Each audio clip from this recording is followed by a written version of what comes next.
So as we go into the final week of school, encouraging words. Basically, don't expect to be a master of computer science yet.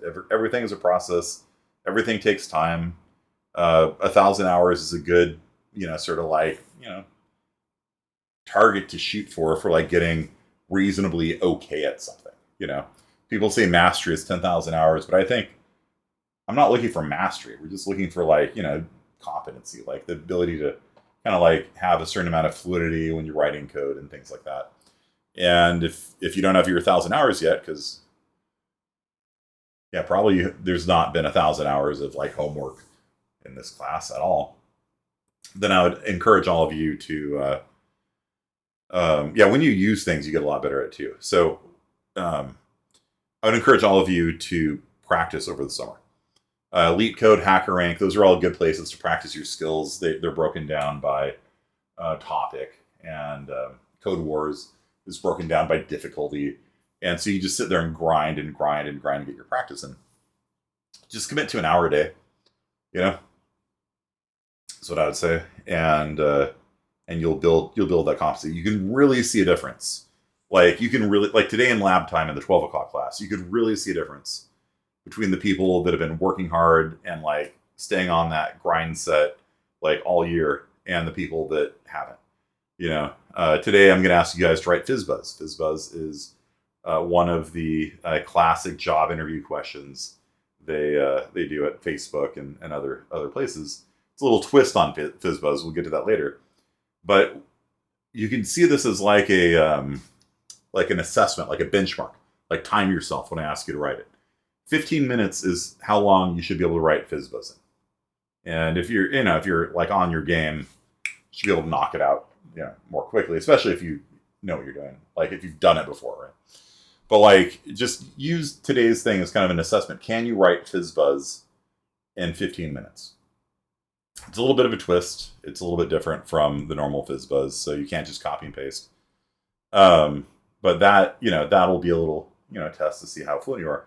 But just stay on the grind on the summer, do summer projects, and then, like Megan said, working on projects that you use the skill in is one of the best ways of learning. So rather than like just trying to learn random facts about computer science, if you have a goal in mind, if you're like, I want to write a text-based adventure, because all of you guys could write a text-based adventure. You've done RPG 40 and 41. Just be like, I'm going to write a text-based adventure, a text-based story game, and just work on the project an hour a day. When you need things, and then you're like looking up things like, okay, how do I pause the game for like a second? How do I like make the game like just halt for a second and then do something? And then you look it up, you're like, oh, it's called sleep. Okay. But what if I want it like a second and a half? And you find out, oh, it's called use sleep. Okay, micro sleep. Okay. Whenever you need something and you learn it, it sticks in your memory. It's way better than just trying to like memorize lists of functions. Like if you go through CPP reference and just try to memorize every function in it, that's not a great way of learning. Instead, try and do things. And as you try and do things, you need things, and those things will just come click right like into your memory. Like you're building a Lego set. Like you're building this thing, and then just everything just starts attaching to it. And by the time you finish summer, you're going to be great. Okay. So will we still have access to my server over the summer? I can hold off on deleting your accounts. Typically, I delete accounts like a week after the semester gets out. But I can wait until the start of the new semester to delete them. That's fine. So 1,000 hours of table can deserve any sleep. Make sure to back up your files. Yeah. So use WinSCP, copy all the files off the server. You want to put together, like I've got here, a folder where I've got every single programming assignment, basically ever, like every class that I've taken, and so I can go into CSC. That's a architecture class. It's not enough code too much in it. But I can like go in here and just like pull up my grad work, and I don't have 40, 41, and 45, unfortunately. That was actually on a different machine, and the backups got lost. But like after like my freshman year, I've got a copy of every single programming assignment I've ever done. And it's good to go back and look at it. And if you can't remember how to do something, or to just go back and look at it and be like, wow, I sucked. I could do that better now and go and recode it. That's a great way to do it as well. Bell, yep, the best way to learn is to find a program that you'll actually use in your life. I've done a lot of Excel programming because spreadsheets are useful. Yeah. Learning how to code in Excel and it's coding is really useful. In the business world, Excel is like, yeah, like if you want to ask out an MBA programs, they use Excel usually. So Discord bots. Yeah. So that's my encouragement to you guys. Just keep on it, keep grinding. If you fail this class, don't beat yourself up over it. 41 has the highest fail rate of any CSI class in the district, in the country, really. Like CSI 41 is sort of like the make or break for a lot of people. But don't get discouraged. I would actually, if I was in your shoes and you didn't pass 41, I would actually sit in on 40 and go through it again. Because the success to 41 really depends on understanding the 40 material. Like looking at the people who are struggling today, it's because they were having trouble putting together like for loops and if statements and things like that. Things that you should know by now. And for the final project, Valley Jeopardy, you need to, most of the components are just CSI 40 stuff. But if you don't know CSI 40, sit down on it again, go through the zyBooks again. You need to get those hours in, that practice, and you'll get good. There's nothing stopping you from becoming a good computer science major and making big bucks like Mr. Bell here. And it just takes effort. It really does. That's my encouraging word for you. Yeah, you can do a workshop on CMA. That'll be fun. Okay, so let's get going. We're going to talk today a little bit about exceptions. I gave you a zyBooks on exceptions, so you should know this already. But I'm just going to go over it again because I don't think I actually lectured on it.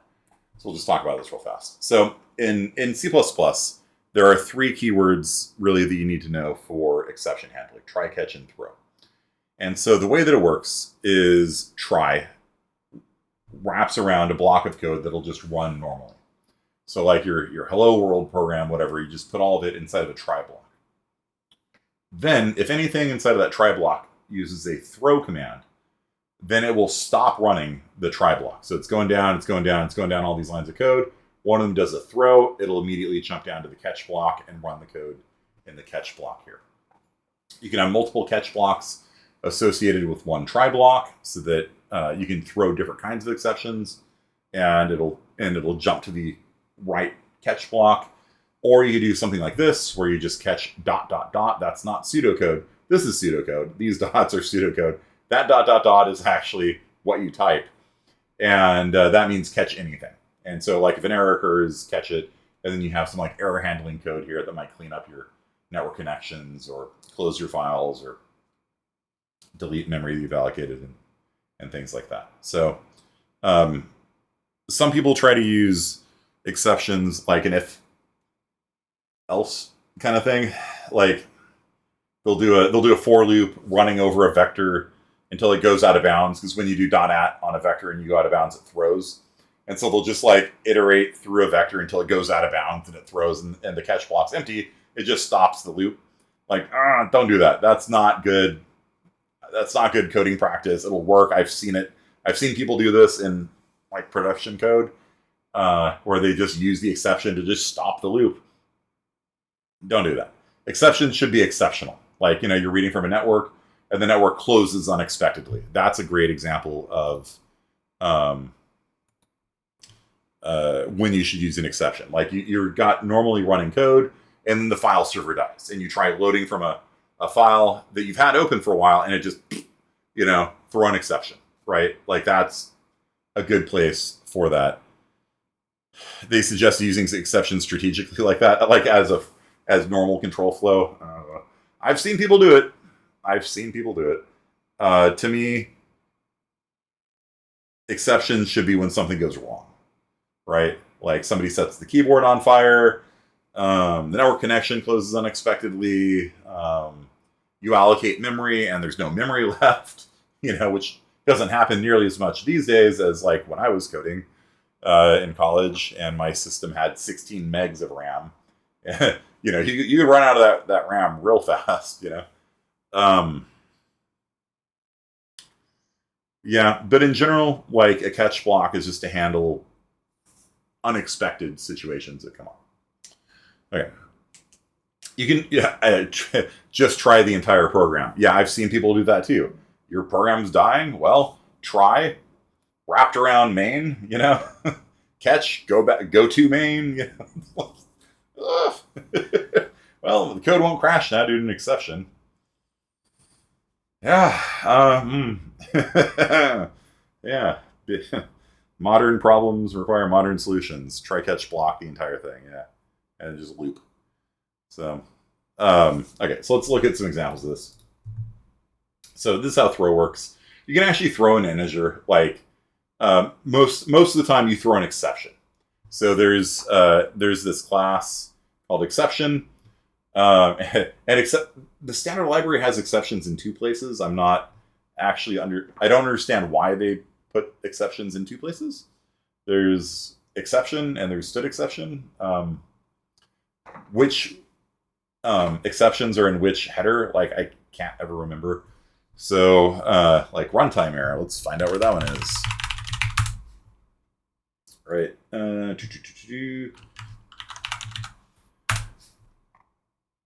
Exceptions.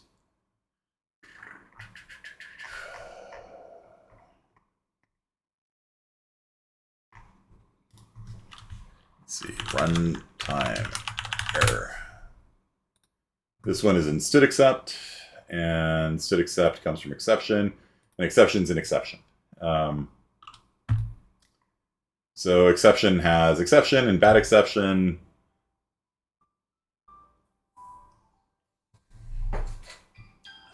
Spam.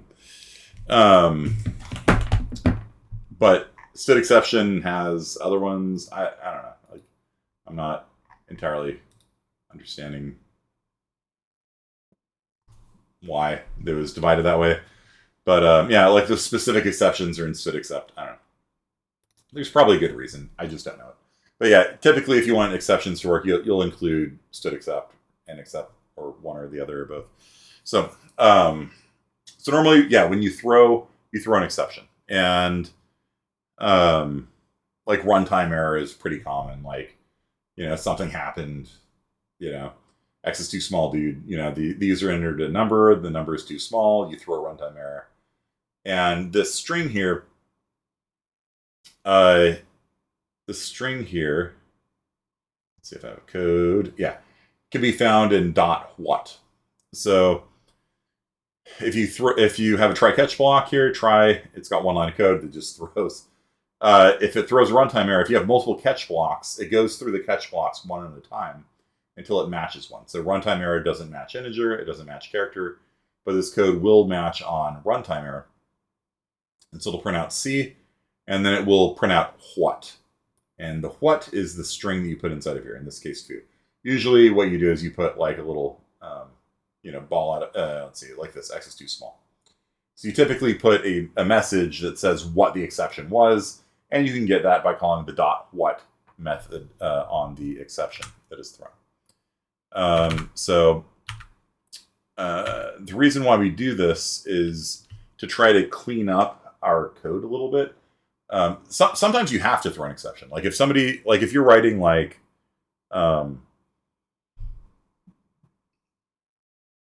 let's say that you're writing a stack class, and somebody asks you for the top element of the stack, and it's going to return a reference. References can't point at nothing. But let's say your stack is empty.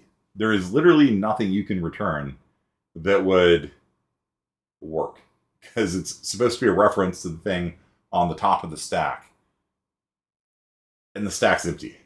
There is no value you can return that would satisfy that criterion, right? And so you throw. So sometimes you have to throw, like, because you can't return anything from the function. There's nothing you can return that would make any sense. So you throw instead.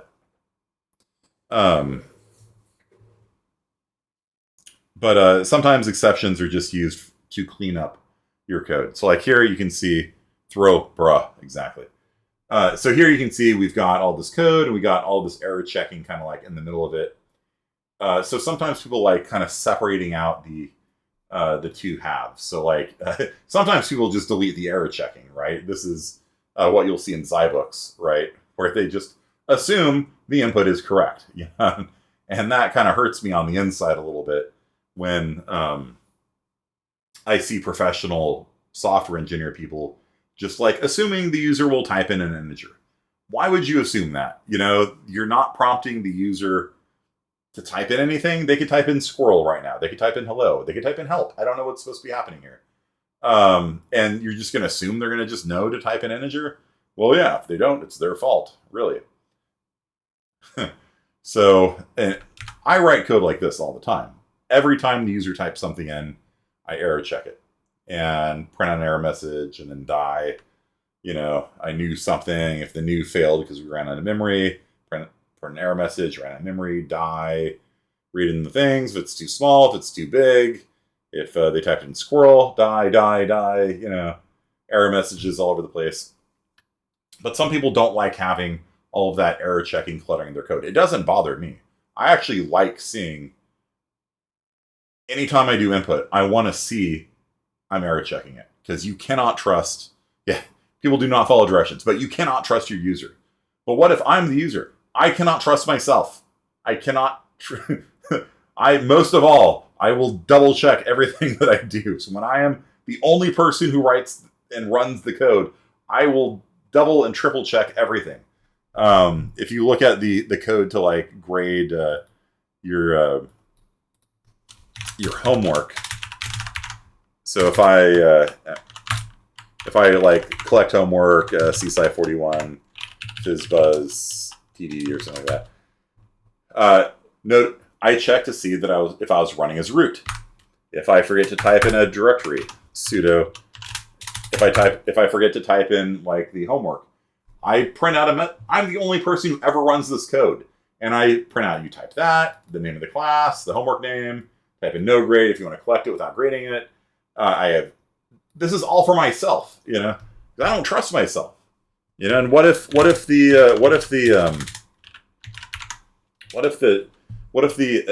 are all notes to myself on like what this thing does.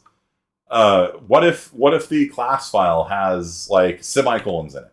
Everything would break. And so I double check and triple check everything. These are all sanity checks where I'm just checking, hey, does this thing exist? No. Well, then print out a message. It doesn't exist. Hey, what about this thing? Does this exist? Nope. It doesn't exist. You should probably compile this, you know? And so all of this, like none of this is doing the grading. All of this is just me error checking myself. Like, this is a good habit to be in. Is this excessive? Excessive? No, actually it's not. Because probably all of these things I've you know, hit at least once, right? Now we're going to get into the actual homework part. And I check to see if a student exists before I grade them, right? So if a student does not exist, then I print a message and I quit. You've deleted that person. Oh, shoot, I need to take him out of the class file. All of these things I've probably triggered at one point or another. And then it goes through, it copies all their files. I have different checks and all this kind of stuff. I've got comments, notes to myself. I got different versions of compiling the thing, whether or not I want to see compile errors and things like that. And this whole thing, like, is 500 lines of code. It's a giant shell script. Probably half to 2/3 of it is just me error checking myself. Does the class, you know, the class is just a list of student names and IDs. Like, does that have a semicolon in it or any special character? Like, if it does, it rejects it. Like, everything is vetted, and that's just me to me, let alone things from the internet, right? If you expose anything to the internet, if you give people on the internet any opportunity to pass data to you, you must examine that with the with like a Sherlock Holmes like magnifying glass. Like, you look at that thing, you're like, okay, you're typing in your username. Okay, I'm going to delete out of what you gave me everything that is not a letter, a number, or an underscore. Everything else is gone, right? And you go through there and you just purge all of those special characters because they're going to put semicolons into it, open parentheses, close parentheses, backslashes, all of it gone. Like, I look at it with the intensity of L from Death Note, perched on my chair, eating sweets, like staring at their input. And I think about every single possible way that they can try and break my code. Bobby tables, exactly. Yeah. And so this code here is not bad. A lot of people, though, they do this, where they just, it's too cluttered. I'm just going to get rid of the safety checks. Do not write code like this. You will make me sad. Okay. But there is a cleaner way, maybe. Right? So you can reorganize it so that the try section is the main path. So rather than having all of your sort of like error checks and all that stuff in the main path, what you can do is have the main path be the expected path if everything goes right. But then if anything goes wrong, then each one of those steps will throw an exception. So for example, I could overload this so that if something goes wrong, it throws. I can overload the CN operator, so it'll throw like it. So the CN operator might only accept values from 0 to 100. And if the user types in squirrel, or if they type in -20, or if they type in 200, it throws. And then you can have code like this where you get a look at the main route. This is what it's supposed to do when everything works right. But then if something goes wrong, it'll jump down here and print out invalid input. And if the pointer exists, it'll delete it and quit the program and all that other stuff. So it allows you to sort of separate out normal behavior and abnormal behavior, right? Like when you have a child. So all like the double right arrow operator, like I said, you can have it throw. And so you can have like all of these things kind of like embed exceptions into them and have them pitch an exception if like something exceptional occurred.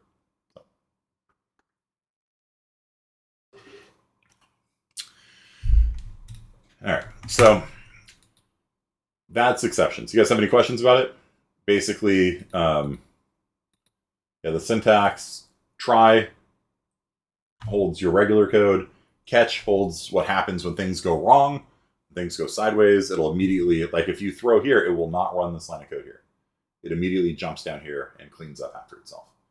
And then a throw is the line of code you write. Typically, I throw runtime errors because I don't know.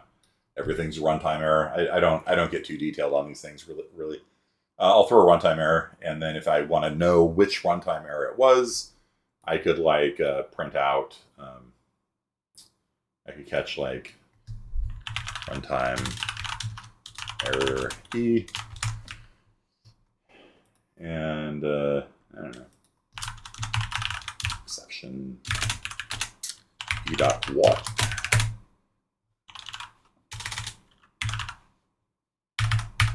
Something like that. And then no matter which exception gets thrown, then it'll catch it and print out like the error message. Okay. Any questions about that? We do just exception E.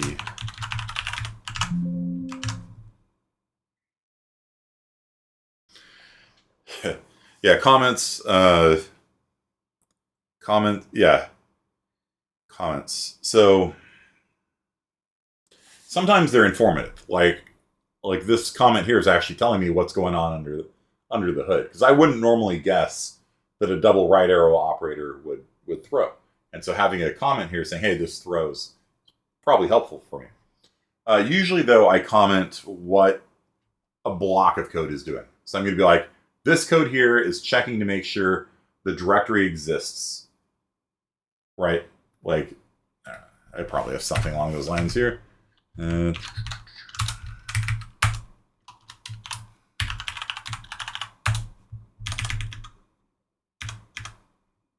Yeah. I test to see if the directory exists. So I give a comment. In this case, I actually have a lot more comments than like normally. But a lot of times I'll just put a comment at the top of like a paragraph and be like, this is what I'm doing. This is the purpose of my code. Because those comments are way more valuable than saying integer x equals 4. This integer holds the value 4. Utterly waste of time comments. But when you explain the purpose of something, then everything you're doing in the for loop kind of makes sense. I'm going to be iterating through a string containing slashes, and I'm checking each directory along the way to make sure that each directory exists. If all you do is give me code with like one line like that and then like 5 or 6 lines of code, I can usually follow the code really well. When you give me a block of code that's parsing a string and splitting it on front slashes, I'm like, I don't know what you're doing. And you're calling this stat function. I don't know what stat does, and I'm just sitting there like, oh man, what is this? I'm like looking up things and like trying to figure out what you're doing. If you just tell me what the purpose of a block of code is, I'm on fire with you. Like I'm like, okay, I get it. I'm going through it. I see what you're doing. There's the bug. Let's fix it. This is the kind of comment that I like. I don't need comments for like, throw runtime error, throws an exception. I know it throws an exception. I can see it right there. You don't need to, I get it. I know it's throwing. And in fact, I know that it's throwing because the energy level exceeded 9,000. I can see it. You don't have to explain that to me. Like, clearly there is a minimum value of 0 and a maximum value of 9,000. I get it. Like, you don't have to use a comment to explain that to me. But things where you explain like the purpose of code, those, I love it. All right. So yeah, but in my day, I had these TAs that said you have to comment every line of code. And I'm like, are you serious? Every line of code? Yes. All right. Integer X. This is an integer named X. Like, I died on the inside every time. And they'd mark you down a letter grade if you didn't do it. It drove me crazy. It's one of the reasons why I use an input tester. Okay. So, okay. So the other thing we're going to do today is we're going to talk about TDD. So if you look at your FizzBuzz TDD directory, I'm going to run through real fast and maybe become Aaron.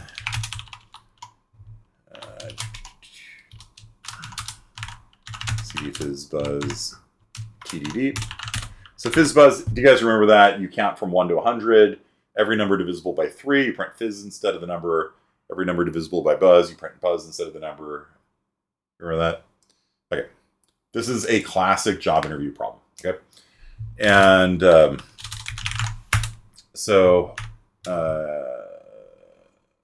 sure. Okay. This is a little bit different because you're actually going to be writing a function. Normally people write this in a loop and things like that, but you can't test a loop, right? Not as easily. And so one of the big thoughts in computer science is called functional programming. And functional programming is horrible. I kind of want to say, like, pure functional programming is kind of horrible. But the lessons of it are really valuable. And the notion is you should think of your code in terms of functions that have inputs and give outputs without doing anything on the side.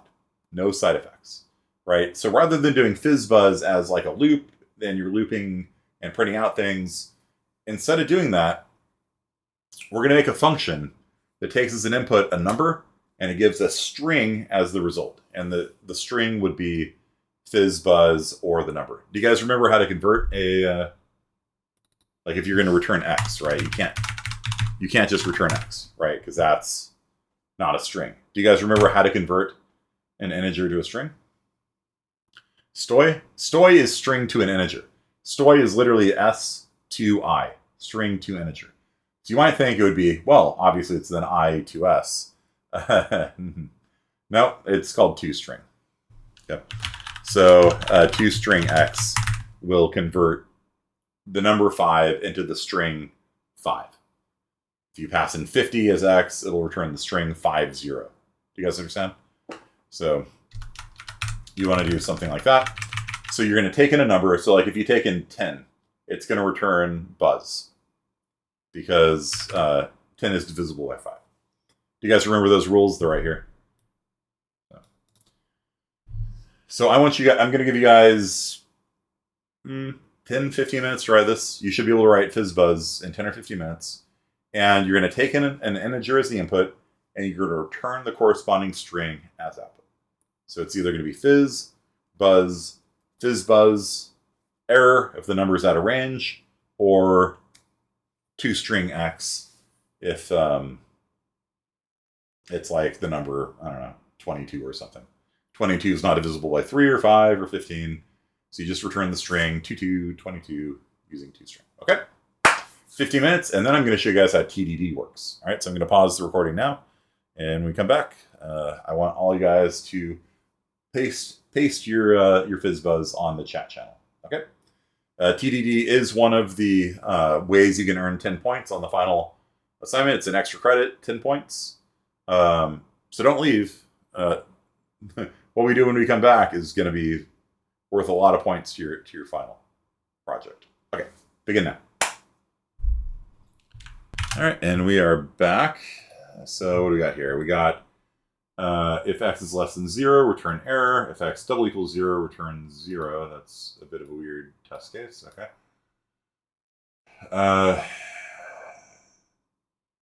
It should be an error because 0 is less than 1. So that should be less than or equal to 0. So that's wrong right there. X modulus 15 equals 0, return FizzBuzz, return buzz, return fizz. That looks all good to me. And else return std : toString, because Aaron likes typing more than he has to. Okay.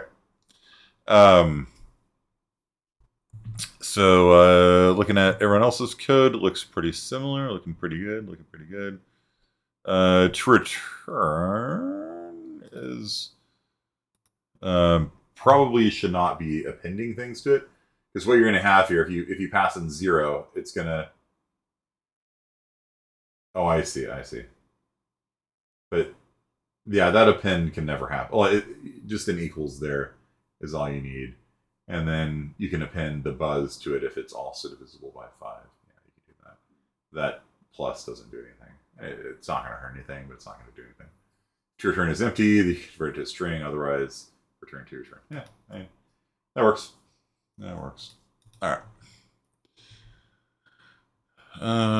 Yeah, the rest of it looks pretty standard. Some of you guys have like off by 1 errors though, right? So if x is less than 0, you're throwing error. That's off by 2 actually, because 0. Well, I guess it's off by 1. Yeah, no, it's off by 1 because 0 is an error as well. So what we're going to do now is see if we can find these errors in your code. Some of you have them, some of you don't, by creating test cases. So what we have here is the Google Test Suite, GTest. And if you scroll down here, you can see I've already got some tests listed for you. So we've got, if we pass an 11, then it returns the string 11, 11, air quotes. If we pass in 3, it returns buzz. If you pass in 10, it'll return buzz. Aaron, I guess, did that. We should probably have one in here for like 30, something like that, for FizzBuzz. So you should go right now and generate a variety of test cases that cover the valid entries here. So I like to break up my tests into 3 categories. One is good, which is like standard, normal running of the program kind of thing. So I'd have 50 and 62 and 73 and 5 and so on and so forth. And basically what you do is you write this. So this is all part of, let me scroll up, it's part of the GTest framework, which you have to include there. If you're doing this at home, unlike Visual Studio, you'll need to download that yourself. And then inside of this test block here, we are creating a test called FizzBuzz, and we're creating a subtest called good tests. Inside of the FizzBuzz tests, there is the bad tests, and then there's also going to be edge tests right here. So there are 3 different subtests to test the FizzBuzz function. And I like to break it up this way because that's how I like to think about it. I like to think about things systematically. And so good tests are like the normal, everyday running operation. I want to make sure it works for every if statement, right? So I want to test FizzBuzz. I want to make sure I have a test for FizzBuzz. I want to make sure I have a test for buzz. I want to make sure I have a test for fizz and a test for number. And probably more than just one, like, you know, make a couple for each one. So I'd like to see you guys make like 8 tests maybe for that one. FizzBuzz says a capital B in the test, but not in the function.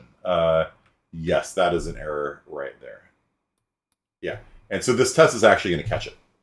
So we'll actually see that we're going to fail the test for this one because, well, I'm not going to compile it because this is Aaron's code.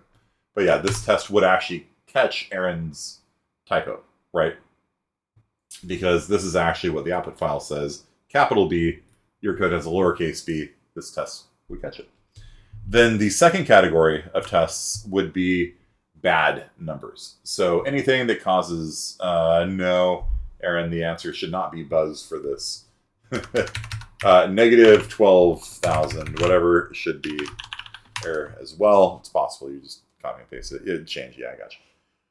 So I would make bad tests, and his tests are just for big negative numbers, but he's not testing any of the big positive numbers. And the reason for that is because he didn't read the greater than 100 either, right? So he has tests for less than 0, which is an error. And then he has no test for the bigger error. And so if I were to be making these, I'd make a test for positive, I don't know, 3,241. That should return error. And I would go ahead and make, a couple tests, down way out of range. In fact, another one you might want to try is like 2 billion, right? It's like you might want to try like, does it handle 2 million? Billion? Does it handle 2 billion properly? Because a lot of times our code will do something like, we'll just double the number, something. And then you got overflow now, right? So checking really large values that are still in the range of an integer, positive 2 billion, negative 2 billion, that's probably good as well, just to make sure it handles it.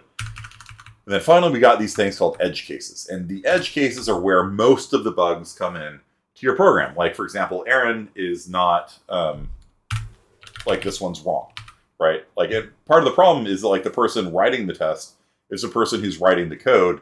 And so he had a bug in his mind that 0 is okay. 0 is an error, right? X has to be less than 1 for it to be an error, right? Not less than 0.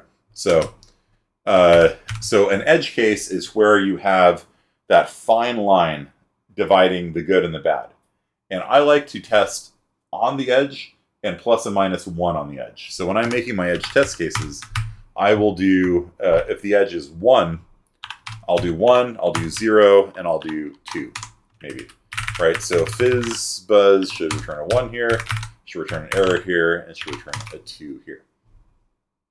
And then on the upper end, which Aaron didn't have, I would put 3 edge cases there as well. So 100 is the top edge, 99 is the one below it, and 101 is the one above that. So 99 is going to be fizz, 100 is going to be buzz, and 101 is going to be error. I can't see my cursor. All right, Aaron. Okay, there we go. Your error message system is hiding the cursor. So yeah, 100 is divisible by 5, so the answer should be buzz. 99 is divisible by 3, so the answer should be fizz. So you have to, like when you're making your test cases, you have to read the specs really carefully. And you typically will generate your test cases before you even write the program. That's how TDD works. You write all of these test cases first. And then when I'm going to write this to a file called foo.cc. So when we compile this, caps lock off this time, foo.cc, when we compile it,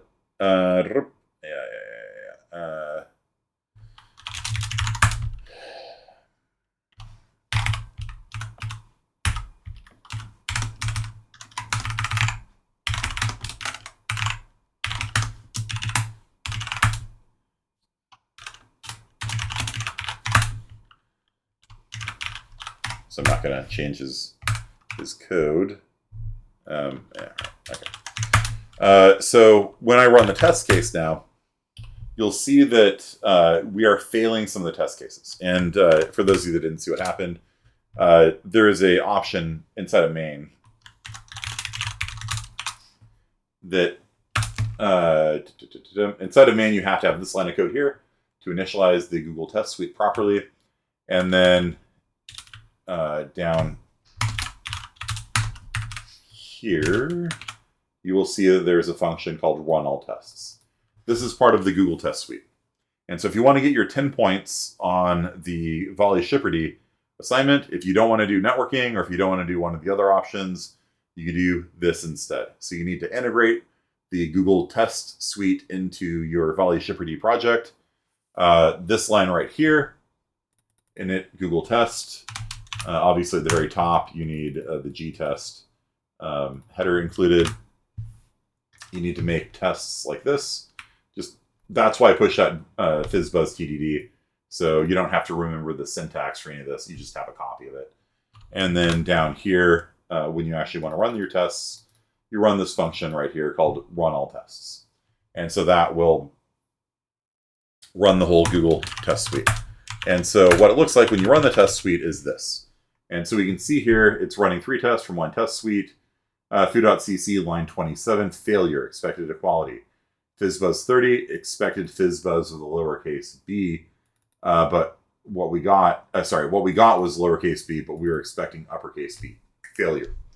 And in fact, if you run the input tester, you will see that the input tester would detect this also, because the input tester is teaching you guys TDD all along this whole year without you knowing it. So it's funny. Welcome to failure management. And so you can see that we're getting red right now, right? So we got failed, bad tests. Let's see here. We passed in 2 billion, and we got buzz from Aaron, but it should have been error because 2 billion is bigger than 100. So we failed that test. And then if we scroll down a little bit more, we can see we passed in 0. We got 0 from Aaron, but it should have been error. We passed in 101. We got 101. We should have gotten error. So all these are failures, right? And so if I come back into foo.cc and I fix Aaron's code to be more proper, like if x is less than 1 or x is greater than 100, and hit make a.out2, and run it now, you'll see that, and the FizzBuzz still needs to be fixed, right? Let's do that. And run it. All tests passed. You guys see how that works? So make sure you include the header file. Include the init. That's right, init. Oh boy, it's Tuesday, mate. Smashing day for a plant. It's funny. That's right, it's init with 2 N's. Include the init, put the init line at the top of main, write yo tests, and then call run all tests. Okay, that's the steps. How to use the Google Test Suite. Compiling it.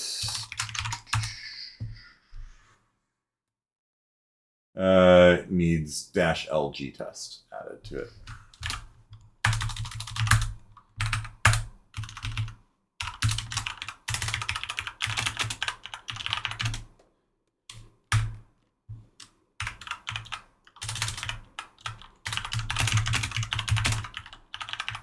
I don't remember if it requires pthread or not, but might be a good idea.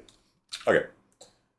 So the tests, there's actually a lot more kinds of tests you can do than what I showed you. I'm just giving you the simple rundown version here. What is this? Okay. You complete me. All right. Yeah, and so all of these tests are called expect equals. So we call the function, and if the result we get equals double quote 11, we pass it. There are plenty of other types of tests you can put into Google Suite. For example, we talked about exceptions. So one of them is expect exception or accept. There's a test where you can be like, if I pass in -5 here, it'll throw. That's one of the tests you can do. So if you dig into the GTest documentation, you can see the different kinds of tests. Typically, this is all I use it for. Just like, I have a function, here's the input, here's what the output should be. And I write all my tests beforehand, I then write the function, and as I go through, I pass more and more, and then I'm done. And I just leave the test in there. You can put the test into a separate file if you want, so it's kind of like separate concerns. Is all good.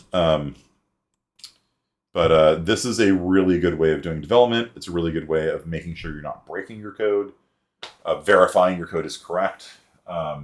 It can help if somebody else writes your test cases, because like like we just saw, this doesn't protect you from you. Like if you misread a line, then it's not your tests are going to reflect the same bug, right?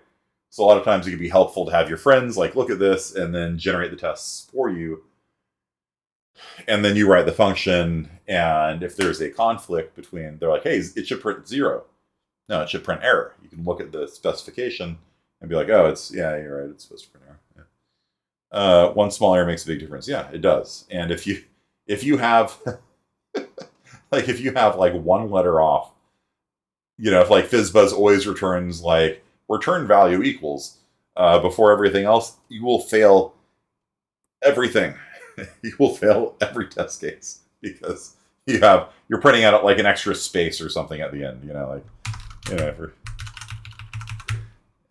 If we do something like return value is this.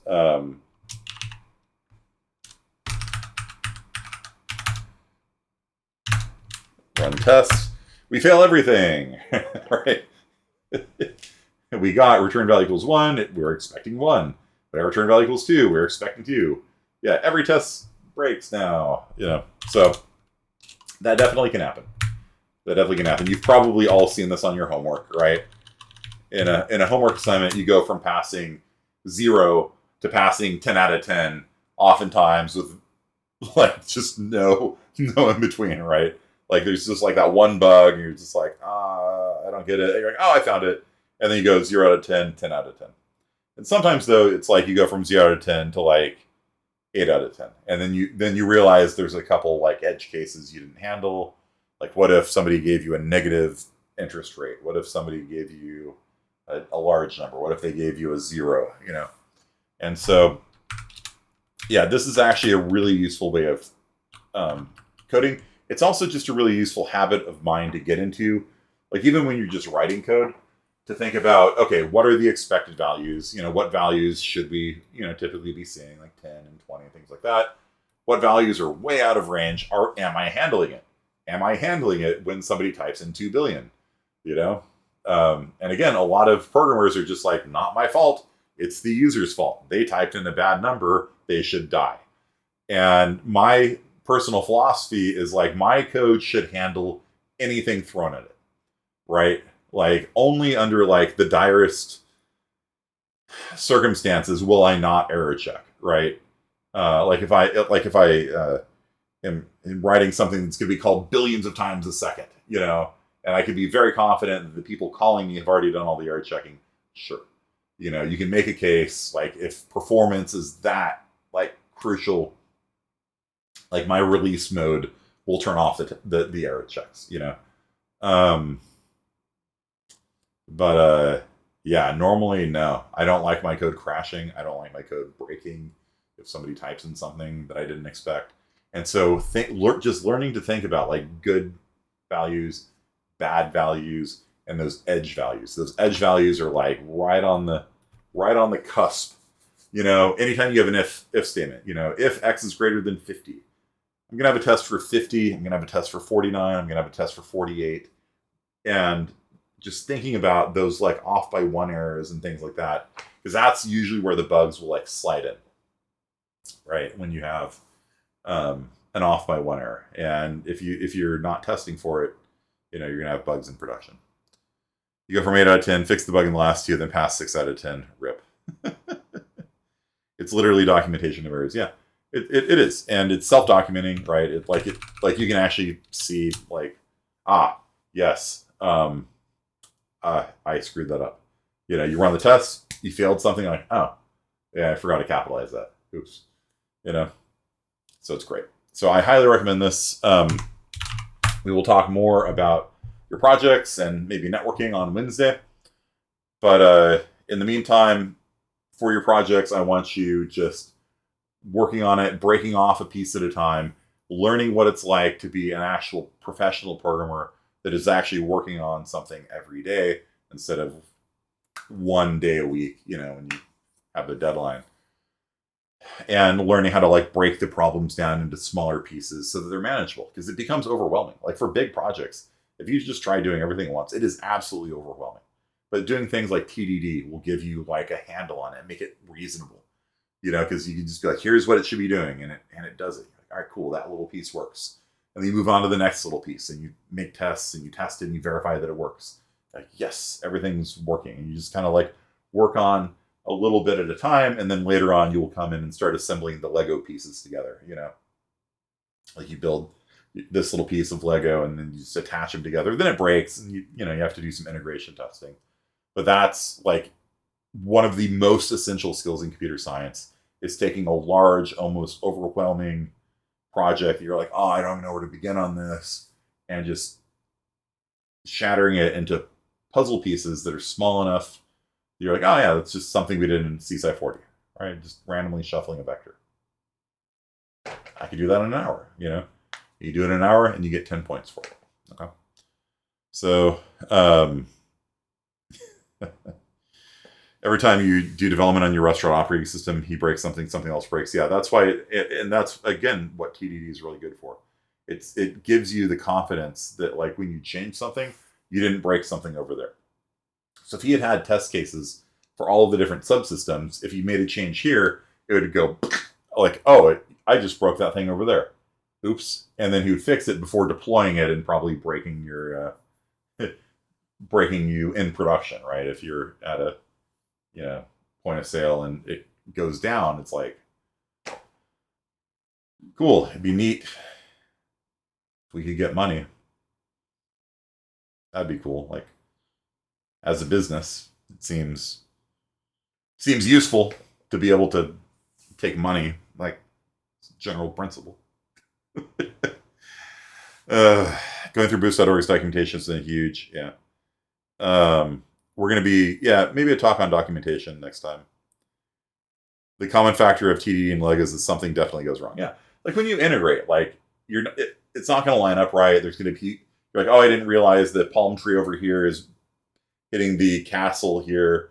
I'm going to need to fix it. Like, things do go wrong when you integrate them. But that's why, integration is its own step, right? So you make a piece here, you make a piece here, you click them together. All right, tested. All right, get another piece, connect it, so. An upcharge for larger pours of every liquor. Instead of maybe creating tiers, you can upsell the appropriate price to create new individual items for the larger pour. So you have vodka single and vodka double as separate items. And they print out the same, so bartenders can't tell the difference. Oof. Yeah. Yeah, and that's just great to scroll through. When people create like large coffee, small coffee, medium coffee, you're just like going through all the different options. Like, could you just make a coffee, and when I click on it, I can pick the size, I would like one single and one double, please. So that is it for today. Hope you guys are excited about TDD. I know I am. GTest is like pretty reasonable to work with, I think. And kind of making tests can be kind of satisfying too. Like it's kind of fun to think about all the ways to break your own code, and it makes you a better programmer. It really does. When you start thinking about all the ways your code can go wrong, like that makes you a better programmer and makes your code a lot less likely to crash and explode and behave badly.